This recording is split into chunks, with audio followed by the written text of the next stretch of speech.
అసలు చట్టంలో ఏమున్నదో గాని తెలంగాణ వచ్చినాక ఓ 50 మంది ఎమ్మెల్యేలు కండువాలు మార్చొచ్చునబ్బా. ఆ పార్టీలో గెలిచి ఈ పార్టీలకు, ఈ పార్టీలో గెలిచి ఆ పార్టీలకు.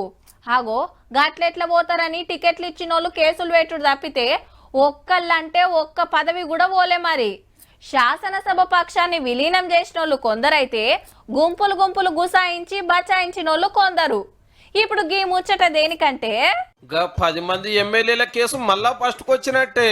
మా కారు గుర్తు మీద గెలిచి కాంగ్రెస్ లో గుసాయించారు. స్పీకర్ సార్ ఏమో వాళ్ళు పార్టీ మారలేదని తీర్పిచ్చిందని బీఆర్ఎస్ లీడర్లు కేసేసిరు హైకోర్టులా.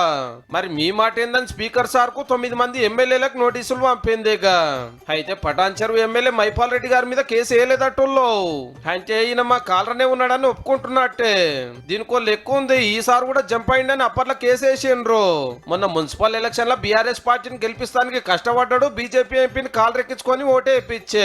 లేకుంటే ఇస్నాపూర్ మున్సిపాలిటీ కూడా ఓడిపోవు. ఏహే అట్రోకు తిరిగినా అసలు టైం కు మన దగ్గర పనిచేస్తున్నా కేసులకించి పేరు తీసేసిరేమో. మరి ఇప్పుడు హైకోర్టు నోటీసులు పంపినందుకు ఇటు స్పీకర్ సారు అటు ఎమ్మెల్యేలు జవాబు ఇవ్వాల్సి ఉంటది. విచారణల మీద విచారణలు నడుస్తాయి. రూల్స్ ప్రకారము అసెంబ్లీలో స్పీకర్ సార్ తీర్పే ఫైనల్ అట. గల్లా హైకోర్టులో ఎవరికి నచ్చని తీర్పు వచ్చినా వాళ్ళు సుప్రీంకోర్టుకు పోయే ఛాన్స్ ఉంటది. ఆడ విచారణ నడిచి తీర్పు వచ్చే వరకు ఎంత కాలం అవుతుందో. కాకుంటే దానం నాగేందర్ సార్ కథనే ఏరే ఉంటట్టు ఉంది. ఎందుకంటే బీఆర్ఎస్ టికెట్ మీద ఎమ్మెల్యే గెలిచి పదవిలుండి కాంగ్రెస్ టికెట్ మీద ఎంపీగా పోటీ చేసి ఓడిపోయే.